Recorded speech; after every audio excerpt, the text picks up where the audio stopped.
구약에는 많은 예언서가 있어요. 구약에는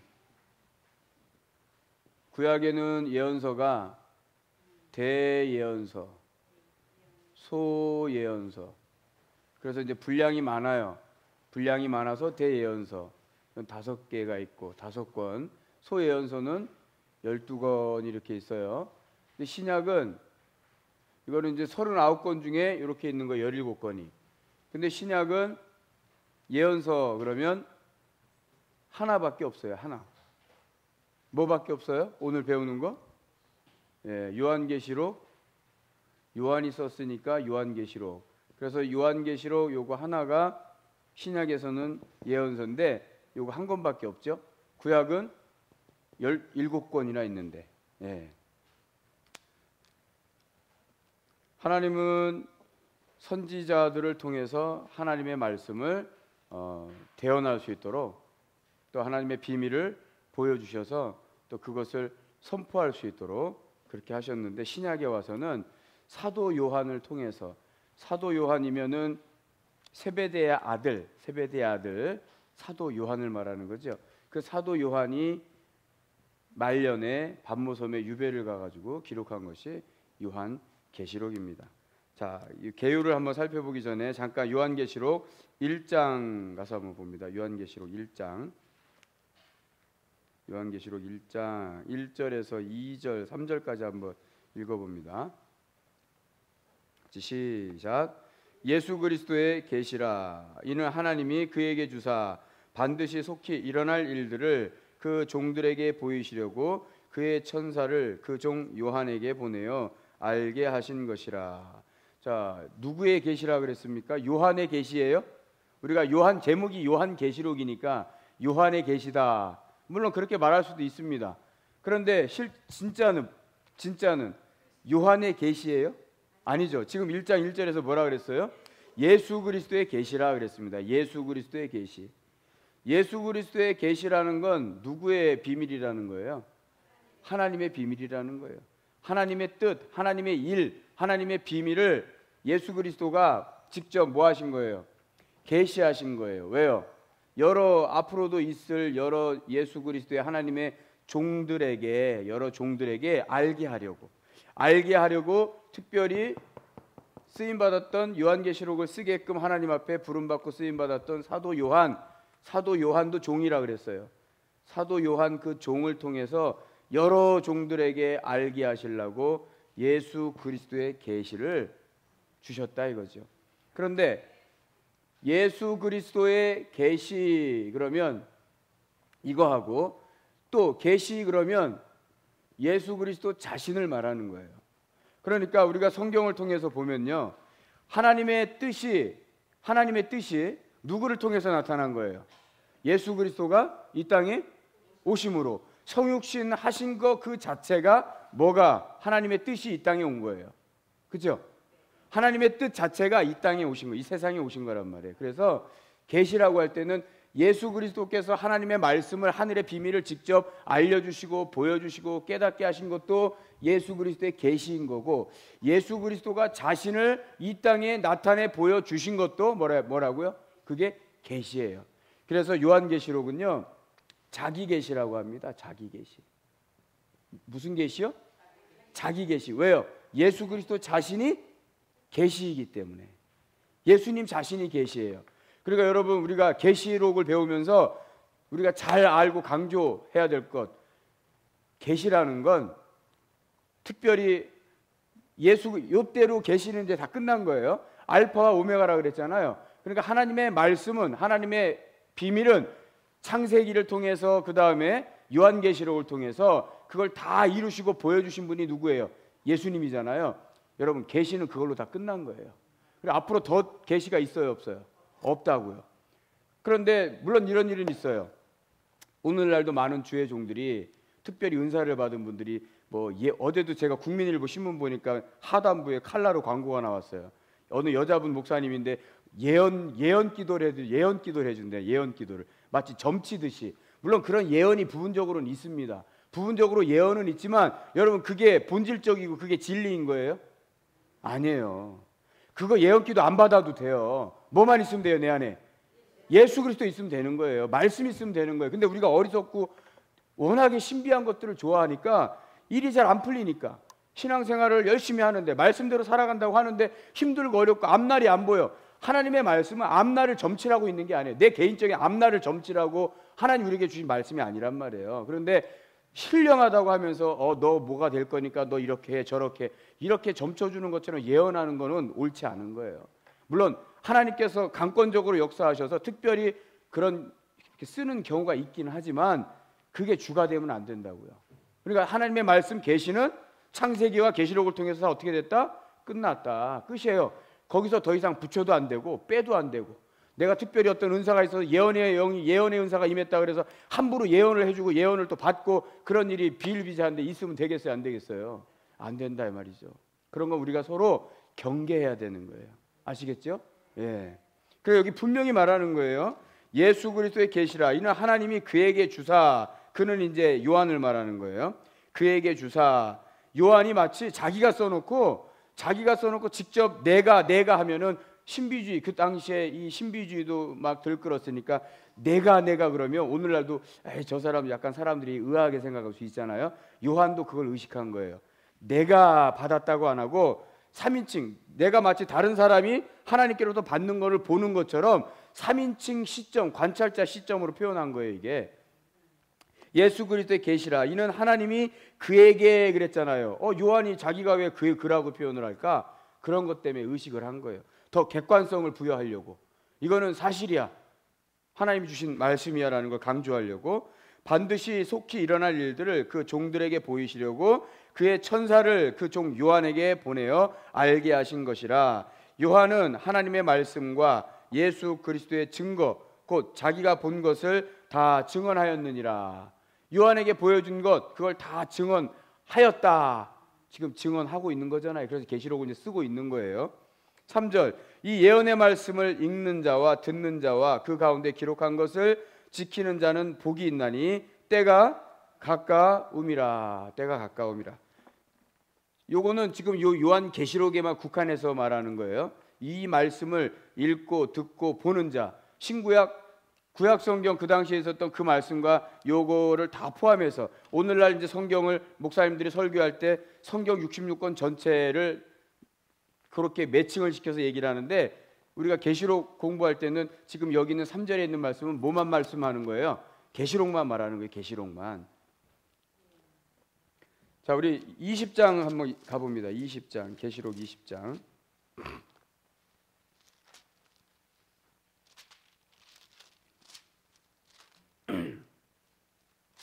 22장을 보세요. 22장, 계시록 22장 12절부터 끝까지 한번 읽어봅니다. 10절부터 보세요. 10절 시작. 또 내게 말하되 이 두루마리의 예언의 말씀을 임봉하지 말라. 때가 가까우니라.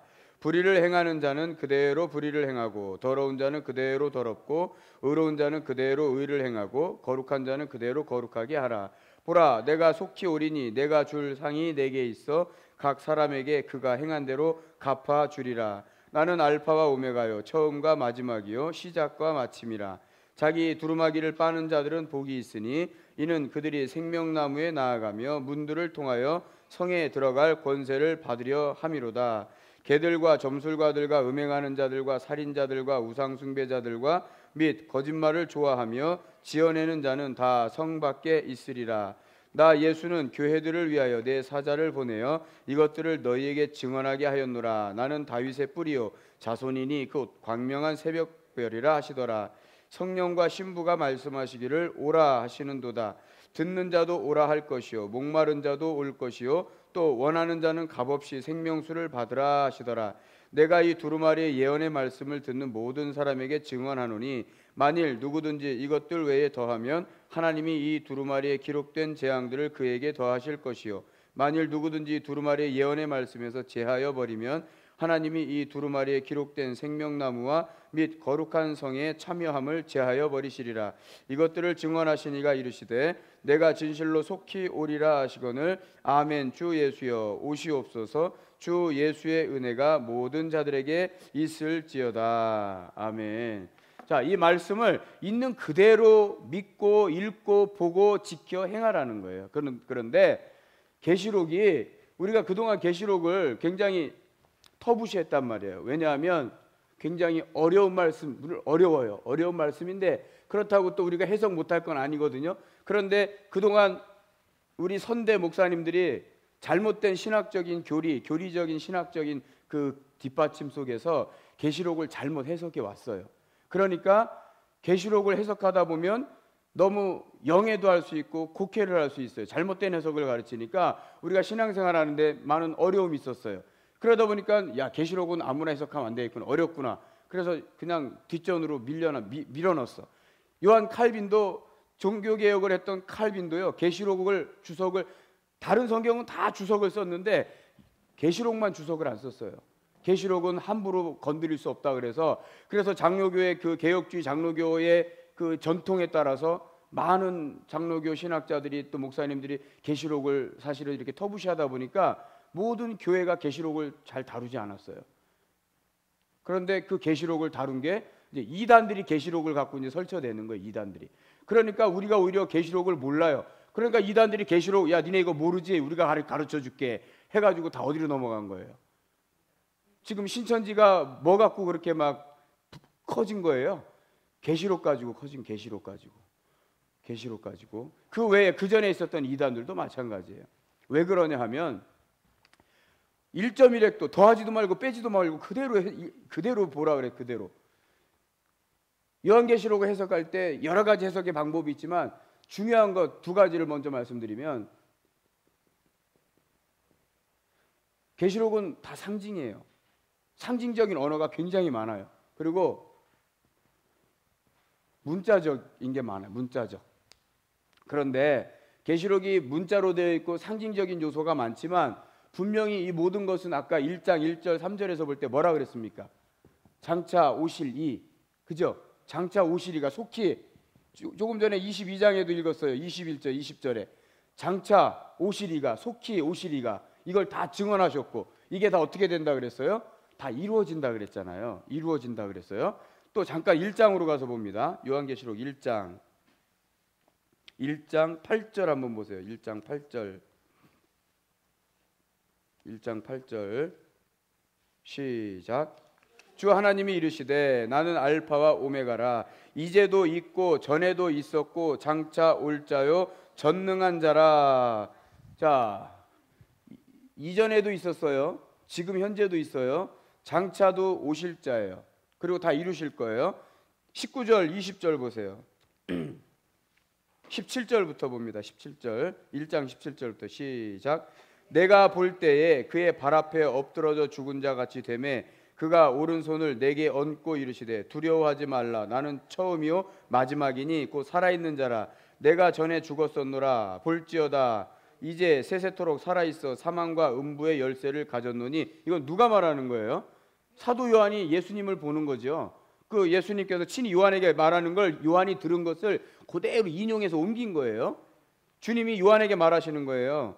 두려워하지 말아라, 나는 처음이요 마지막이니 곧 살아있는 자라. 내가 전에 죽었었노라. 예수님이 이 땅에 성육신에 오셔서 십자가에서 죽으셨고 죽었었노라, 볼지어다 이제 다시 세세토록 살아있어 사망과 음부의 열쇠를 가졌노니. 사망과 음부의 열쇠를 가졌다는 건 권세자라는 거예요. 사망의 권세도 누를 수 있고, 예?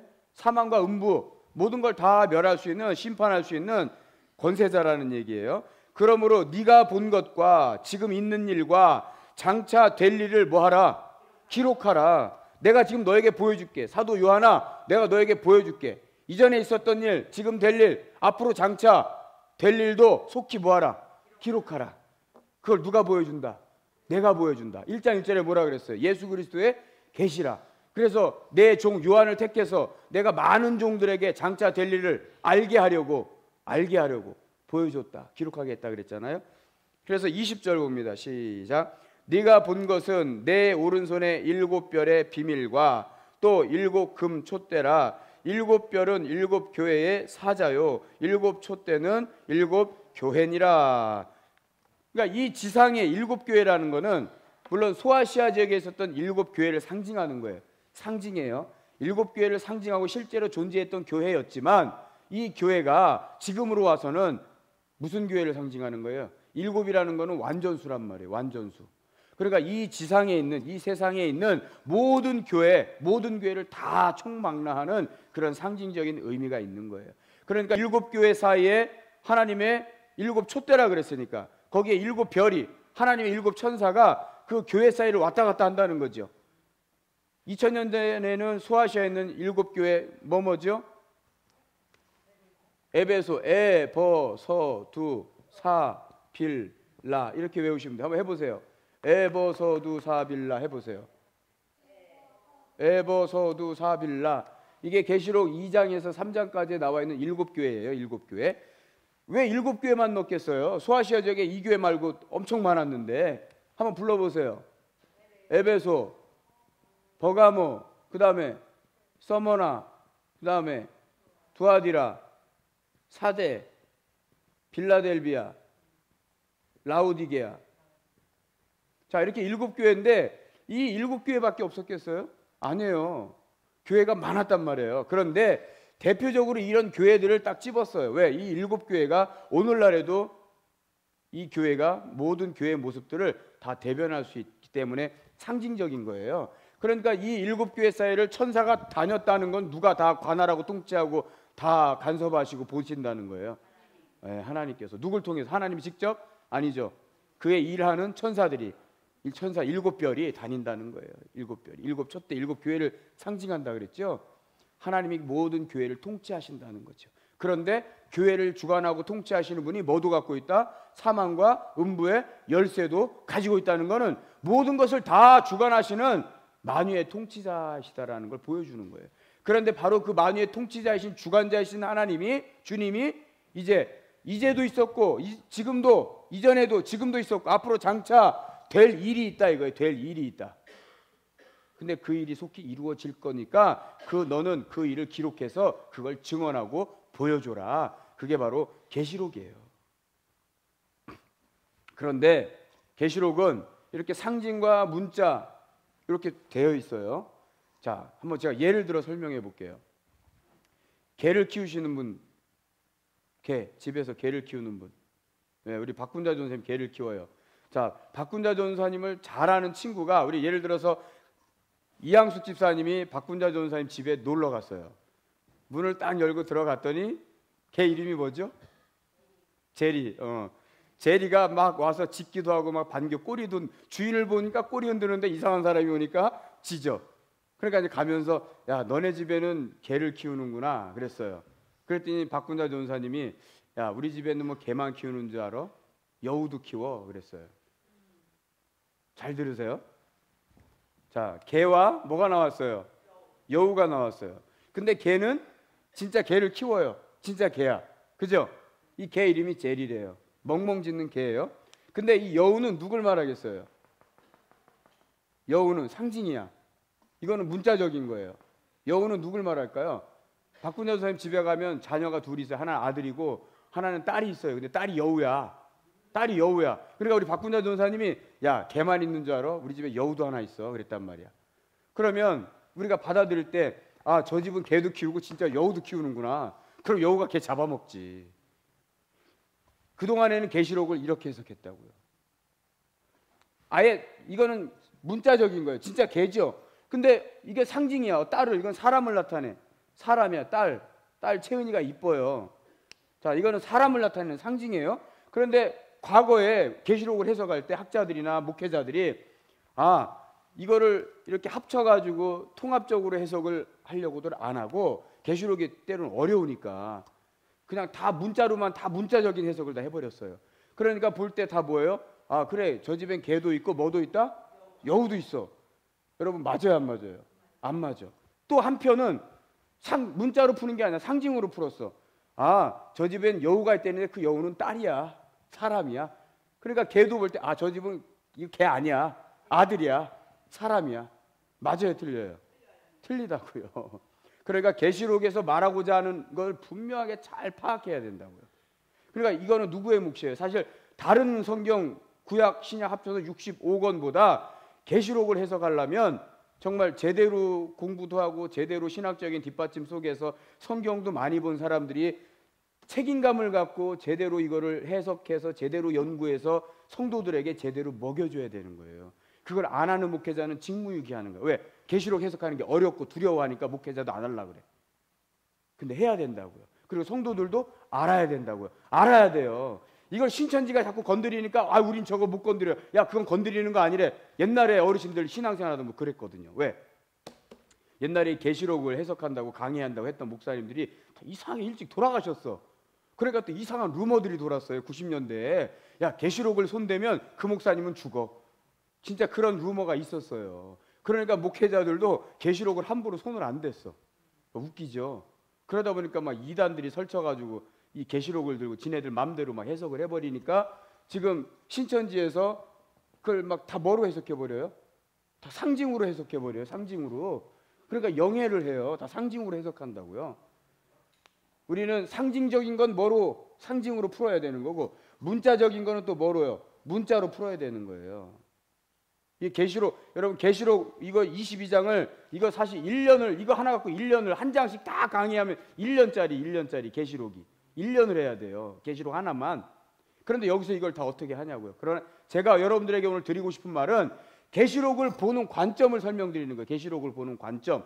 또 어떻게 이해해야 되겠구나. 아, 계시록이 이렇게 기록되어 있구나라는 것을 제가 오늘 말씀드리고 싶은 거예요. 아시겠죠? 예. 자, 그리고 이 두 가지만 해석 방법이 이렇게 두 가지만 있는 게 아니에요. 제가 나눠드린 거 그 개요를 잠깐 한번 보세요. 몇 페이지를 보냐면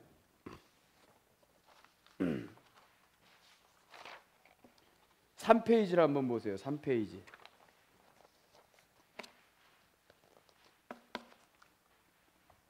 (3페이지를) 보시면, 자, 요건 이해되셨죠? 그러니까 계시록은 상징적인 요소도 있고 또 뭐도 있다? 네, 당연히 문자로 되어 있으니까 문자적인 요소가 굉장히 많아요. 그런데 히브리적인 문자적인 개념이 많단 말이에요. 그 당시에는 히브리어나 또는 헬라어나 다 뭐를 갖고 있었냐면 알파벳이 있으면 이 알파벳이 다 숫자의 의미를 다 갖고 있어요. 숫자. 예를 들어서 우리가 기역, 니은, 디귿, 리을 이렇게 쓰잖아요. 그러면 이것이 갖고 있는 숫자가 수의 개념이 있다고요. 그래서 그걸 게마라라 그래요. 히브리어도 그렇고 헬라어도 그래요. 그러니까 이런 부분까지도 알고서 문자적인 건 문자적으로 접근해서 풀고 그게 또 뭘 상징하는가를 또 풀어야 돼요. 그러니까 두 가지를 다 혼용을 해야 되는 거예요. 그래서 계시록이 조금 어렵다는 거예요. 자, 여기를 한번 보세요. 3페이지에 요한계시록의 해석 방법 나오죠? 거기 첫 번째 뭐가 나와요? 과거적인 해석법이 나와요. 과거적인 해석법. 설명만 잠깐 드리면 이 과거적인 해석법은 뭐냐면 요한계시록이 기록될 당시는 박해가 제일 심할 때, 박해가. 근데 누가 박해했다 그랬어요? 그동안 제가 쭉 우리 신약계관 수업할 때 기독교인들이 누구의 박해를 받았다 그랬어요? 예? 그 당시에 누가 기독교인들을 박해했어요? 예, 로마가 기독교인들을 박해했는데 이 로마의 황제들 중에서 제일 박해를 심하게 한 황제가 둘이 있어요. 둘. 첫 번째는 우리가 그동안 많이 얘기했던 누구예요? 네로가 54년부터 68년까지 황제 노릇하면서 5대 황제였는데 네로가 박해를 많이 했어요. 그 다음에 6대, 7대, 8대에 와서 도미티안 있어요. 도미티아누스라고도 해요. 이거는 라틴어식이고 이건 영어식이고, 네로도 영어식이 네로고 라틴어는 네론이에요. 근데 이 네로가 하여튼 5대 황제였고 도미티안이 8대 황제인데 요 둘이 기독교인 그리스도인 박해를 제일 심하게 했어요. 근데 네로보다도 더 심하게 한 거는 도미티안이에요. 왜? 이건 아주 미친 사람처럼 물론 박해는 했지만 이 네로는 로마 안에 있는 그리스도인들만 박해했어요. 로마 안에. 그러니까 제국 전체는 신경 안 썼어. 그러니까 로마에 있는 그리스도인들만 박해를 했다면 로마 성, 로마 시내 시, 이 사람은 도미티안은 로마 전 제국에 걸쳐서 기독교인들을 다 박해했어요. 그러니까 전 제국적으로 기독교인들이 힘들었어요. 다. 이때는 다른 지역은 괜찮았어요. 그런 대로. 아시겠죠? 바로 요한이 요때 있었거든요. 요때에 96년도까지 도미티안이 활동했는데 바로 요때 사도 요한이 유배를 가요. 반모섬으로 유배를 가서 거기서 이제 유배 생활을 하는 거죠. 그러면서 요한계시록을 기록을 하게 된 거예요. 그런데 이 과거적인 해석법은 뭐냐 하면 우리가 지금 2000년이 지난 후에 계시록을 보면 이 계시록도 우리는 지금 어디에 적용해요? 우리한테 적용하잖아요. 그런데 이 과거적인 해석법은 2000년 전에 예수님 죽으시고 부활하시고 사도 요한이 박해받던 그 당시 요때의 관점에서 여기서만 해석하는 거예요. 그럼 맞아요, 안 맞아요? 계시록을 이렇게 해석하면 돼요, 안 돼요? 시대적으로 안 되는 거죠. 근데 이렇게 해석하는 학자들이 있었단 말이에요. 그러니까 이런 해석법이 있었고요. 지금 그 내용이에요, 이게. 자, 그 다음 넘어가서. 그런데 분명히 이게 안 맞는 거는 왜 안 맞아요? 이거는 이제 있었던 일과 이전에 있었던 일, 그 다음에 장차 될 일을 속히 기록, 그죠? 장차 될 일을 기록하라. 이걸 내가 증언하는 걸 기록하라 그랬으니까 장차 될 일이 있다는 거예요, 없다는 거예요? 있다는 거예요. 그러니까 계시록은 미래의 일을 얘기한 거예요. 그러니까 과거적인 것만 국한해서 해석하면 맞아요, 틀려요? 틀리죠. 그래서 이건 틀린 건데도 이렇게 해석을 했었단 말이에요. 근대에까지 와서도.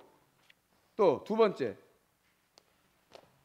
역사적인 해석법이 있어요. 역사적인 해석법은 요것보다는 조금 나아요. 요거보다는 좀 나은데 시대적으로 2000년 전 예수님 오시기 이전 또는 그 전까지도 우리가 다니엘서나 에스겔서에 보면 계시록과 매칭을 해서 보는데 이 역사적인 해석법은 시대적으로 어떤 큰 굵직굵직한 사건들이 있었어요. 전쟁도 있었고 큰 화산 폭발 기근도 있었고 어떤 종교개혁 그런 이런 영적인 흐름 대변혁도 있었고 역사적으로 2000년 이렇게 오는 동안에 많은 사건들이 쭉 있었는데 이 사건들이 터질 때마다 그때 요 일들을 다 어디에다 대입시키는 거예요? 계시록에 대입시키는 거예요. 네. 그러면 요때 사건이 터졌어. 그러면 요거는 지금 요 상황에서 해석을 풀어요. 여기다 대입을 시켜. 그리고 발전을 못해. 앞으로 뭐 나가요, 못 나가요? 못 나가. 뭘 또 모르는 거예요? 장차 될 일을 이거를 또 못 이루는 거야. 이게 역사적인 해석법이에요. 근데 또 시간이 지나서 요때 또 딱 터졌었던 큰 일이. 그러면 또 여기 관점에서 또 해석을 해. 그래서 역사적으로 요렇게 왔어. 요게 다야. 그럼 요때 미래에 가서 또 어떤 일이 또 터지면 어떡할 거예요? 그럼 이런 식으로 해석을 하는 게 역사적인 해석법인 거예요. 그러니까 우리는 이렇게 해석하는 게 아니고 통전적으로 해석하는 거예요. 그리고 미래적으로. 왜? 계시록은 앞으로 일어날 일에 대해서 기록한 거기 때문에 이전에 있었던 것, 그 다음에 현재 있었던 일은 어디까지예요? 2, 3장이 그 당시에 교회적으로 있었던 일들을 기록한 거예요. 그리고 장차 될 일은 계시록 4장부터 22장이 앞으로 이루어질 미래에 대한 일에 대한 예언인 거예요. 예.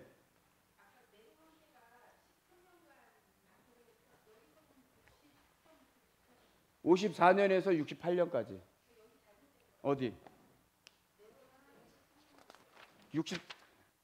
63년? 64년으로 고치세요. 64로.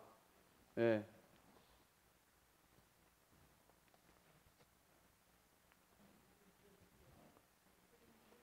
가끔 오타가 있어요. 예? 3페이지에 과거적인 해석법. 54에 황제가 됐고 68년까지가 황제 기간이에요. 그런데 박해가 제일 심한 건 어느 때였냐면 63년에서 68년도까지가 제일 심했어요. 사실은 64년도부터 박해가 시작돼요. 그런데 63년도부터 이제 박해를 하려고 하는 어떤 그런 움직임들이 있었기 때문에 그렇게 보는데 이걸 64로 바꾸세요. 왜냐하면 거기 있죠. 황제의 박해라 그랬어요. 박해가 시작된 건 64년부터예요. 네. 이거는 네로가 황제를 제위했던 기간이에요. 네. 잘 얘기했어요. 어쨌든 이해를 하고 넘어가셔야지. 자, 그 다음에 세 번째 미래적인 해석법이 있어요. 세 번째 미래적인 해석법. 같이 한번 읽어봅니다. 시작. 이 해석법은 계시록 4장부터를 예수 그리스도의 재림 직전에 되어질 일들로 해석하는 것이다. 이 해석을 취하는 사람 중에는 계시록의 대부분인 19장 10절까지를 예수님의 공중 재림과 지상 재림 사이 7년간 지상에서 되어질 일이라 하는 것이다. 그러나 이 해석법을 따르는 대부분의 학자들이 다니엘이 받은 70주 계시, 요건 그 써놓으세요. 일단 가로치고 다니엘서 9장 24절에서 27절에 나와요. 다니엘 9장 24절 27절.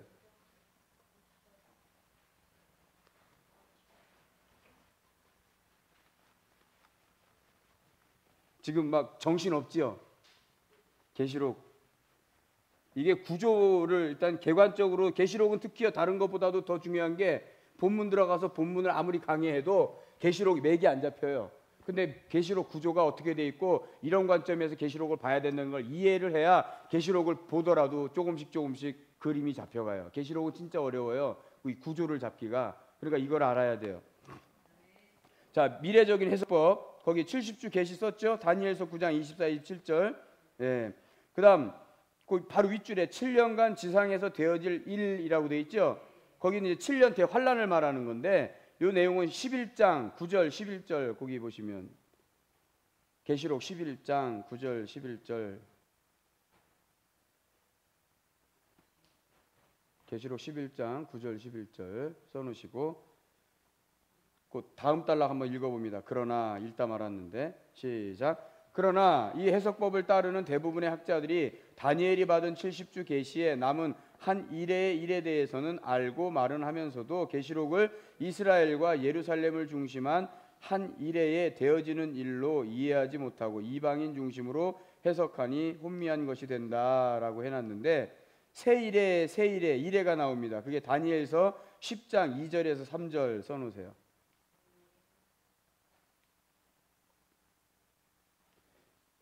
예, 새 일회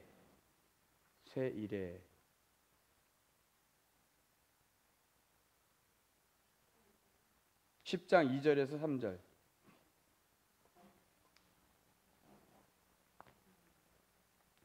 지금 이 해석법에 이런 게 있구나라는 걸 왜 알아야 되냐면 이게 우리가 이제 알고 있는 들었던 바도 있겠지만 천년왕국설 들어보셨죠? 천년왕국. 예. 천년왕국설이 4가지가 있어요. 그런데 우리는 어느 설을 지지할 거냐, 어느 입장에 설 거냐가 요한계시록을 이해하고 받아들이는데 굉장히 중요합니다. 그런데 요 미래적인 해석법을 적용해서 그동안 천년왕국설을 얘기했던 그게 뭐냐 하면 전천년설인데 여기 앞에 뭐가 붙어요? 세대주의적 전천년설 그래요. 세대주의적 전천년설. 자, 이 천년왕국설은요 크게 보면 전천년설, 그 다음에 후천년설, 그 다음에 무천년설 이렇게 얘기를 합니다. 크게는 3개로 이렇게 구분하는데 후천년설과 무천년설은 그림으로 그려보면 약간 비슷해요. 그러나 달라요. 그리고 전천년설은 2가지로 나눠져요. 하나는 지금 말했던 저 세대주의적 전천년설과 그 다음에 역사적 전천년설로 이렇게 나눠져요. 그래서 하나, 둘, 셋, 4개예요. 큰 거는. 그런데 그동안 우리나라는요 기독교가 처음 들어왔을 때 구한말, 조선 말기 때 기독교가 처음 들어왔을 때 선교사들은요 이걸 지지하는 사람들이 다 있었어요. 그런데 후천년은 1차 세계대전이 끝나고 나서 이거는 지지하는 세력들이 없어져요. 말이 안 돼. 왜냐하면 후천년설의 핵심 요지는 뭐냐면 이 땅에서 지상낙원, 천년왕국이 말 그대로 복음이 다 전파돼서 복음으로 인해서 다 변화돼가지고 이 땅엔 천국이 이루어져야 돼요. 지상낙원이 이루어져야 돼. 이 설대로 한다면 여긴 전쟁도 없어야 되고요. 서로 살인도 없어야 되고 도둑질도 없어야 되고 증오도 없어야 되고 다 잘 먹고 잘 살아야 돼요. 이 후천년설대로 한다면. 그런데 역사적으로 보면 계속 지진이 있었죠. 재앙이 있었죠. 질병이 있었죠. 전쟁이 있었죠. 서로 맨날 죽이고 뜯고 막 이랬잖아요. 결국에 그래 아니야 아직도 멀었어. 아직도 복음이 더 전파돼야 돼. 맞는 말이에요. 그런데 1차 세계대전 끝나고 대재앙이었단 말이에요. 그리고 2차 세계대전을 맞이하면서 이거를 지지하는 거는 다 어떻게 됐다? 종식을 고했다. 아, 이 땅의 지상낙원이 아니구나. 여러분 계시록을 봐서 알지만 새 하늘과 새 땅이라 그랬잖아요. 분명히 베드로후서 3장 이후에도 보면 뭐라 그랬어요? 이 세상은 다 불에 이 체질이 다 풀어지고 녹아져서 없어지고 물도 없고 땅도 없고, 그죠? 새 하늘도 다 풀어 없어지고 하늘도 없어지고 새 하늘과 새 땅, 새 예루살렘, 그렇게 얘기하고 있잖아요. 이거는 말이 안 된다. 비로소 그때 깨달은 거예요. 전쟁이 터지고 나서 1, 2차 세계대전 겪고 나서 이건 필요 없어. 제해버려. 이설을 지지하지 않아요. 그러나 우리나라의 초기에 구한말 때 선교사들이 왔을 때는 이거를 지지하는 사람, 이걸 지지하는 사람, 이걸 지지하는 사람 다 있었어요. 그런데 선교사들이요, 공통적으로 우리나라 사람들을 속성을 파악한 거예요. 우리 한국 사람들. 신적인 요소들이 많고, 또 뭔가 이렇게 기도하려고 하는 그런 요소들을 발견한 거죠. 또 종말론적인 사상을 얘기하는데 제일 잘 먹힐 수 있는 게 이거였어요. 복음 전하기가 제일 쉬웠거든요. 왜? 니네 복음을 지금 들어야 돼. 안 그러면 환란이 나중에 올 거야. 이 환란을 견디려면 지금 뭐 해야 돼? 복음을 듣고 구원받아야 돼. 안 그러면 이 땅에서 살아가다가 나중에 니네 다 지옥 가는 거야. 그런데 니네가 예수 잘 믿어야 돼. 그러다가 죽으면 천국 가는 거고, 예수를 잘 믿는데 환란이 왔어. 그럼 그 환란을 잘 견뎌낼 수가 있어. 그럼 너네도 천국 가는 거야. 안 그런 사람들은 이미 다 지옥 가기로 결정된 거니까 그 사람들 신경 쓸 거 없어. 그러니까 막 그때 선교사들이 개거품을 물면서 이걸 지지하나 이걸 지지하나 이걸 지지하나 다 똑같이 요걸 지지했던 거예요. 그러니까 우리나라의 전반적으로 종말론적인 사상은 다 뭐가 지배한 거예요? 그때부터 이게요 90년대 후반까지 이거였어요. 우리나라가. 그러다가 이게 바뀐 거예요. 80년대 후반부터 젊은 목회자나 젊은 똑똑한 사람들이 미국이나 영국이나 이런데, 독일이나 이런 데로 가서 신학을 공부해서 젊은 박사들이 나오면서, 아, 우리가 그동안 배웠던 이 천년왕국설이 잘못됐구나, 그때 알은 거예요. 90년대 초반 후반부터. 그래서 그때 공부한 미국이나 영국에서 또는 독일에서 유학 가가지고 공부한 신학교 교수들이나 박사들이 이제 한국에 와가지고, 아, 우리가 그동안 공부했던 알았던 천년왕국은 잘못됐다라는 걸 그때서 비로소 신학생들에게 가르치기 시작한 거예요. 그래서 90년대 후에 배출된 신학생들 중에 목회자들이 그때부터 서서히 뭘 가르치는 거냐면, 이거 안 가르치고 뭐 가르쳤냐? 이거 가르쳤단 말이에요. 무천년설을. 계시록에서 물론 꼭 이것만이 100%다, 이것만이 100%다 이렇게 얘기할 수는 없어요. 왜냐하면 계시록을 잘 보면 부분적으로 이런 부분에 대해서 얘기들 조금씩은 다 언급이 되어 있어요. 그러나 가장 근접한 것, 가장 계시록을 건강하게 해석할 수 있는 천년왕국설은 뭐냐? 무천년설이다. 왜? 이거는 성경에서 말하지 않는 부분을 자꾸 얘기한단 말이에요. 성경에 없는 부분을 얘기한다고요. 근데 무천년설은 성경에 없는 부분을 얘기를 안 해. 그냥 성경에 있는 그대로만 해석하는 거예요. 그러니까 이게 신학적으로는 이게 더 건강하다. 그래서 지금은 전 세계적으로 복음주의 계열에 있는 교회나 신학자들은 다 뭘 지지하느냐? 무천년설을 지지하니까 저도 그렇고 우리 강 목사님도 그렇고 대부분 50대 초반, 그러니까 60대 이전 목사님들은 대부분 지금은 뭘 가르쳐요? 다 교회가 다 무천년설 가르친단 말이에요. 그런데 70이 넘어간 목사님들, 아마 제가 알기로는 우리 원로 목사님도 이건 이 말 하면 안 되겠다. 아무튼 70세가 넘어가신 어르신 목사님들은요 대부분 다 뭘 가르쳤을까요? 이거 가르쳤단 말이에요. 그래가지고 공중재림을 하고 또 조금 있다가 7년 대환란을 거쳐서 그 다음에 또 이중재림을 지상재림하고 또 지상재림을 통해서 이제 천년왕국이 시작되면 이 땅에서 예수님과 예수 믿은 구원받은 성도들이 다 내려와가지고 여기서 1000년 동안 왕노릇한다. 그리고 나중에 여기가 다 이제 끝난다 이거지 이제. 뜨거운 불에 다 풀어지고 녹아지고 다 없어져서 이제는 두루마리 말리지 확 말려버리고 이 세상은 없어진다. 이렇게 가르쳤던 게 전천년주의, 세대주의 전천년주의 설이에요. 근데 계시록은 그렇게 돼 있지 않아요. 계시록은요 쉽게 말하면 양파를 보시면 돼요. 양파를. 이 세대주의적 전천년설은요 역사적이고 미래적이고 이런 모든 것들을 다 시간순으로 나열해 놓은 거예요. 그냥 계시록을 1장부터 22장까지 그냥 이게 순서대로 되어 있는 것 같잖아요. 이게 시간 순서대로 되어 있는 것 같잖아요. 계시록이 마치. 그죠?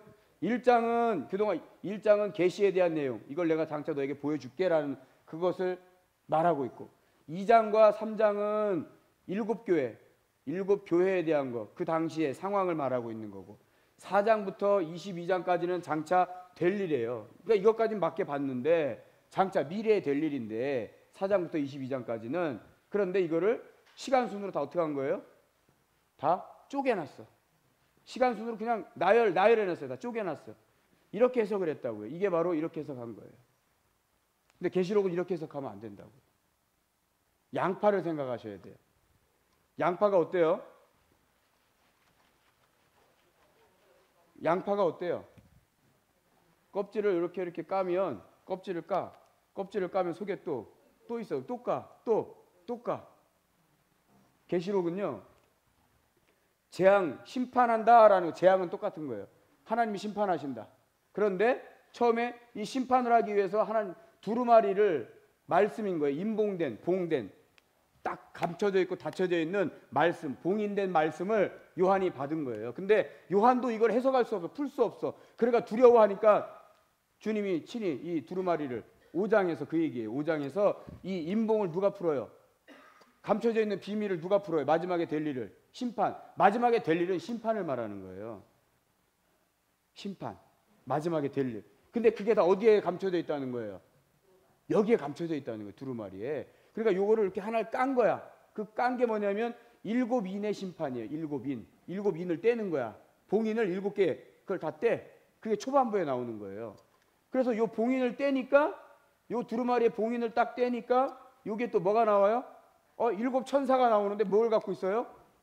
뭘 불어? 나팔을 불어. 나팔을. 요거를 딱 까집어 놓으니까 1번부터 6번까지를 깠어. 그 다음에 마지막 7번째를 딱 까보니까 요 7번째 봉인에 뭐가 있어요? 또 나팔 재앙이 나와. 나팔 재앙이. 근데 7 천사. 그래서 7 나팔 재앙이에요. 또 나팔을 또 여기서 하나씩 또 다 불었어. 그리고 마지막에 또 7 나팔 부니까 요 7 나팔 속에 또 무슨 재앙이 있어요? 7 대접. 7 대접 재앙이 나오는 거예요. 그래서 이거는요, 심판이 점점 어떻게 되는 거냐면 더 무거워지고 더 심해지는 거예요. 근데 똑같은 재판, 똑같은 재앙, 똑같은 심판이 정도가 어떻게 된다고요? 7 봉인에 있을 때는 다 공개되지 않은 거야. 그리고서 7 봉인을 다 딱 떼니까 마지막 또 7 나팔이 나왔고 7번째 나팔 천사가 7번째 나팔을 또 딱 부니까 거기에 해당되는 재앙이 또 펼쳐지고 그러고 나서 또 7 대접 심판이 하나 둘 셋 7개까지 쭉 나가는데 이게 심판의 정도가 마치 이렇게 커지는 것 같다고요. 이해되셨습니까? 이해되셨어요? 이렇게 커지는 거라고요. 단계별로. 이렇게 7째 봉인은 요만했어. 근데 7 나팔을 볼 때 재앙은 또 이렇게 커졌어. 그 다음에 7 대접 심판을 보니까 또 이렇게 커졌어. 무슨 말 이해되세요?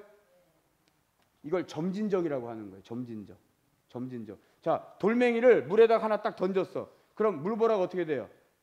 동심원이 이렇게 점점점 커지면서 파장이 일죠. 자, 돌은 한 번 던졌어요? 2번 던졌어요? 한 번 던졌어. 한 번 딱 던졌는데 물의 동심원은 파장이 1번, 2번, 3번, 4번 이렇게 쭉 가죠. 계시록이 그렇다고요. 아시겠어요? 할렐루야.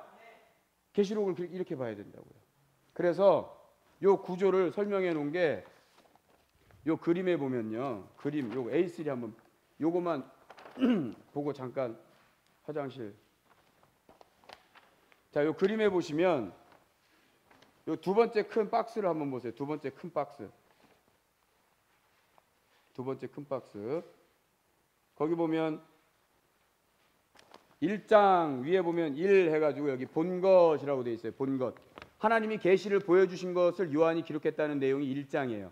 제일 끝에 1장. 제일 위에 본 것 써있죠. 네, 펼쳐보세요. 지금 같이 한번 보세요. 여기 1장 본 것. 그래서 뭐라고 써있어요? 박스에 예수 그리스도의 계시. 예. 그래서 예수님이 요한에게 보여주신 것을 요한이 본 걸 그대로 적는 거. 그 내용, 개요적인 내용이 1장이고 그 다음에 있는 일 그랬어요. 현재 그 당시 2000년 전에 소아시아제 7교회가 겪었던 일, 있었던 일을 하나님이 책망하시는 거잖아요. 7교회에 대해서 칭찬도 하지만 자 2장부터 3장까지는 7교회. 그래서 에베소, 서머나, 버가모, 두아디라, 사대, 빌라델비아 쭉 나오죠. 그래서 그 7교회에 뭐예요? 메시지를 주시는 거예요. 3장까지가. 그리고 4장부터 22장까지 쭉 그 위에 뭐라고 되어 있어요? 장차 될 일 그렇게 되어 있죠. 또 4장 지나서 5장 지나서 6장에 뭐가 나와요? 6장에 일곱 인의 심판이 나오죠. 그런데 일곱 인의 심판이 나오는데 6장에 첫 번째 인을 떼고 두 번째 인을 떼고 세 번째, 네 번째, 다섯 번째, 여섯 번째 인을 떼는 거예요. 자, 첫 번째 인을 떼는데 내용이 뭐예요? 흰말 세계죠? 전쟁. 말은요 권세자를 나타내는 거예요. 근데 희다라는 건 승리를 나타내는 거예요. 그러니까 보여주는 거예요. 첫 번째 인을 딱 떼면서 내가 심판이 시작됐다. 근데 나는 승리자야. 나는 권세자야. 그 말이에요. 그걸 상징하는 거예요. 힘이 있고 이미 나는 이긴 승리자야. 내가 뭘 시작한다? 전쟁을 시작한다. 무슨 전쟁? 이제는 마귀를 뭐하는? 이제 멸하는, 실제적으로 멸하는 일을 이제 시작하겠다. 그걸 보여주는 거예요. 두 번째 인을 뗐어요. 붉은 말도 마찬가지예요. 말은 다 전쟁, 힘을 상징하는 거예요. 세 번째 검은 말, 그래서 흉년과 기근이 닥칠 거고. 그 다음에 네 번째 청황색 말, 다섯 번째 성도의 고난의 순교, 뭐 이런 내용이 쭉 있어요. 여섯 번째 지진, 하늘, 창조, 땅, 두려움 이렇게 있는데, 자, 요것이 그 다음에 여섯 번째 인까지 뗐잖아요. 그 다음에 일곱 번째 인은 어디로 가냐? 8장, 9장, 8장에서 시작돼요. 일곱 번째 인은. 여섯 번째 인까지는 6장에 있는 다 그 내용이고, 일곱 번째 인에 대한 내용은 8장하고 9장에 있는데, 그 일곱 번째 인을 또 딱 떼니까 뭐가 시작돼요? 예. 일곱 나팔이 이제 거기 등장하는 거예요. 일곱 나팔이. 근데 또 일곱 나팔의 심판을 보니까 하나, 둘, 셋, 넷, 다섯, 여섯 이렇게 나오죠. 그리고 여섯 번째 끝나고서 일곱째 나팔은 그럼 어디로 가느냐면 점프해서 16장으로 가보세요. 16이라고 써 있어요. 한 다섯, 여섯 간 지나서 16 보면 밑에 일곱째 인의 심판이라고 돼 있죠. 거기 일곱째 나팔 이제 11장 15절 19절에 잠깐 언급되고, 7장 여기 16장 전체를 보면 일곱 대접에 대한 심판의 내용이 나와요. 자, 근데 여기도 보면 이렇게 하나, 둘, 세 개 큰 심판이 이렇게 구조적으로 되어 있지만 이게 각각 다른 심판이라고요? 다른 심판이라고요? 같은 심판이라고요. 같은 것을 이렇게 상징적으로 더 심화되는 내용을 부가해서 첨가해서 표현을 이렇게 한 거란 말이에요. 돌 던지는 사건을 내가 요 조그만 내가 무슨 큰 돌 던져, 나 요거 조그만 돌 하나 던졌어, 요거 하나 맞으면 깨구리가 맞아 죽을까? 근데 또 다른 사람이 볼 때는 저 사람이 이따만한 큰 벽돌 같은 돌을 던졌대. 또 누구는 이만한 큰 바위를 굴렸어. 던진 건 하나인데, 돌 요만한 돌 하나인데, 하나님의 이 재앙의 심판이요 똑같은 건데 이거를 요한이 달리 반복적으로 표현을 한다 이 말이에요. 아시겠죠? 그러니까 시간 순으로 이렇게 쭉 이걸 나열하면 안 된다고요. 재앙은. 아셨죠? 예. 상징적으로 그렇게 표현을 하는 거예요. 왜? 이 심판은 반드시 뭐 될 거다? 될 거다, 안 될 거다? 될 거다. 이루어질 거다. 그래서 일곱이라는 수가 자꾸 반복되는 거예요. 일곱. 예? 본 사람에 대한 차이가 아니고 사도 요한이 봤잖아요, 환상을. 그러니까 하나님께서 이걸 사람들이 다 이해를 못해. 하나님의 비밀이기 때문에, 계시이기 때문에 다 이걸 이해를 못하잖아요. 그러니까 사도 요한도 이거를 이해를 다 못해. 그러니까 하나님께서 다 자꾸 어떻게 하는 다른 환상으로 보여주시는 거예요. 이 재앙은 이런 거야, 요거는 이런 거야, 이렇게 될 거야. 그걸 사도 요한도 사람이잖아요. 우리보다 신령했지만, 그러니까 사도 요한이 하나님 앞에 쓰임받은 종이잖아요. 계시록을 기록했을 정도니까. 근데 그도 우리와 똑같은 별반 다를 바 없는 요한이에요. 그러나 그가 하나님 앞에 정말 신실한 종으로 쓰임받고 계시록까지 기록할 정도였으니까 신령한 사람이었겠죠. 그러니까 하나님이 그래도 사람이니까 이해력이 부족할 거 아니에요. 하늘의 비밀을 우리가 다 어떻게 알아요? 그러니까 그걸 반복해서 또 반복해서 또 반복해서 설명을 다르게 해준다 이 말이에요. 제가 우리 임미다 집사님에게 한번 딱 얘기했는데 뭐가 잘 이해가 안 돼. 그러면 이렇게 해서는 안 되겠구나. 다른 관점에서 또 설명해. 여기서도 이해가 안 되네. 그러면 뒤로 돌아가서 여기서 또 설명해. 그와 같단 말이죠. 아시겠죠? 그래서 계시록은 볼 때 제가 왜 수요일 날 설교할 때 이 요한계시록 4장 설교했어요. 사실은 굉장히 딱딱할 수 있었던 내용이에요. 교리적인 거라. 하늘이 여러분 분명히 존재합니다. 하늘이 존재해요. 그래서 이 땅이 하늘의 모형으로 과거에는 구약에 광야에서 성막을 하나님이 짓게 하신 거고, 또 그걸 그대로 옮겨다가 다윗 시대에 와서 마음을 주셨고 솔로몬이 성전을 지었고, 무너졌다가 다시 스룹바벨이 포로로 있다가 돌아와서 스룹바벨 성전을 또 지었고, 항상 하나님의 백성은 하나님이 거하시는 곳이 필요했기 때문에 하나님이 명령을 하셨으니까. 그러고 나서 또 헤롯이 성전을 재건했잖아요. 이건 하늘의 다 모형이란 말이에요. 하늘이 있어요. 하늘이 있는데 하늘에 분명히 있는 것은 또 뭐냐? 보좌라 그랬어요. 보좌. 그런데 이 보좌는요, 하늘의 어디에선가 이 보좌가 다 이렇게 이동을 한대. 보좌는 어느 한 군데 딱 고정되어 있는 게 아니에요. 여러분, 하나님의 백성들이 구약에서 법궤를 들고 그들이 가는 곳, 하나님의 영광이 어떻게 했어요? 하나님의 영광과 법궤가 같이 했어요. 같이. 그 말은 무슨 말이에요? 법궤가, 하나님의 보좌가 고정되어 있다면 이 땅에서도 이게 절대로 이동하면 안 되는 거예요. 그런데 이스라엘 백성이 갈 때마다 뭐 했어요? 법궤를 들고, 법궤가 제일 먼저 앞에 갔죠. 법궤가 제일 먼저 앞에 갔단 말이에요. 보좌가 가는 곳에 하나님의 백성이 가는 거예요. 거기 진을 치는 거예요. 마찬가지. 하늘에서도 우리가 지난번에 에스겔서를 보고 다니엘서를 보고 요한계시록 4장을 보면요, 하나님의 보좌는 한 곳에 딱 고정되어 있는 게 아니에요. 그래서 내 생물의 환상이 나와요. 내 생물이 나와. 내 생물. 계시록에도 나와요. 사자, 송아지, 그 다음에 사람, 그 다음에 독수리. 이게 보좌가요, 이걸 그림대로 에스겔 1장과 10장에 나오는 걸 그대로 본대로 그냥 그려보면 이렇게 사각형이 된 거예요. 사각형이. 얘를 어떻게 그려야 되나? 근데 이 위아래가 다 뻥 뚫렸어. 아시겠어요? 뻥 뚫렸고, 여기 사자 얼굴, 여기 독수리 얼굴, 여기 사람 얼굴, 저쪽은 뭐예요? 송아지 얼굴, 이렇게 돼 있다면 날개들이 또 여기 다 달려있어. 날개들이 다 6개씩 이렇게 달려있고, 그 다음에 여기 또 뭐가 있다? 바퀴가 있다. 바퀴가 있대. 여러분, 바퀴가 왜 있어요? 굴러가는 거예요. 다니면서. 그리고 이 바퀴는요, 이 전 세계, 전 우주적인 것을 다 통치하고 주관한다라는 걸 상징하는 게 이 바퀴예요. 아시겠죠? 야고보서 3장 6절에 수레바퀴라는 얘기가 나오긴 해요. 그 우리 인생의 삶을 말하는 거예요. 수레바퀴. 근데 인생의 삶뿐만이 아니고 전 세계적인 모든 질서, 모든 통치를 다 누가 한다고요? 하나님이 하신다고요. 그래서 여기 그룹들이, 이게 그룹이에요. 그래서 이 내 생물은 그룹이에요. 그룹 또는 스랍이라고도 하고 그룹이라고 하던 천사예요. 천사장들이 항상 이 보좌를 수종드는 거예요. 보좌를 지키는 거예요. 그러니까 하나님의 영, 성경에는 계시록에는 7영이라고 나왔는데 7영. 그 7영은 7이 아까 완전한 수라 그랬죠. 완전수. 7영은 천사를 말하는 게 아니에요. 하나님과 늘 함께하는 7영, 모든 곳에 다 동시에 다닐 수 있는 7영, 그건 성령을 말하는 거예요. 성령. 오늘날 예수님은 하늘을 가셨지만 이 지구상에 있는 모든 사람이 예수 믿으면 다 뭐 받아요? 다 10만이면 10만 명, 20만 명, 20만 명 다 성령을 만나. 다 성령과 교제해. 그럼 성령이 20만이에요? 아니죠. 근데 그럼 7영이에요? 아니에요. 이건 문자적으로 7영 딱 해석하면 안 돼. 7은 무슨 수라고요?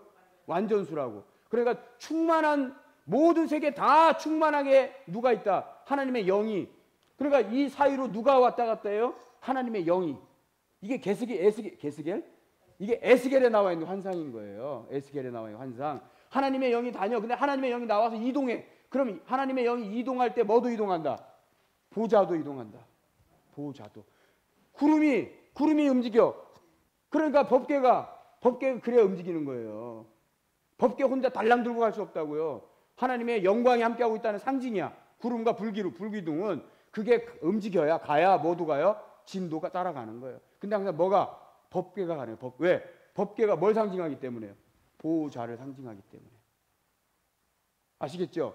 보좌, 하나님의 왕권, 권자, 하나님의 왕권이 있어요. 통치의 힘이 있어요. 그리고 하나님 안에 뭐가 있다? 하나님의 뜻이 있다. 증거가 있다. 언약이 있다. 그러니까 그 법궤 안에 뭐가 있는 거예요? 언약궤가 있고 증거궤가 있고 만나 항아리가 있고 지팡이가 있고 돌판이 있는 거예요. 아시겠죠? 그 하늘에 대해서 말하고 있는 거예요.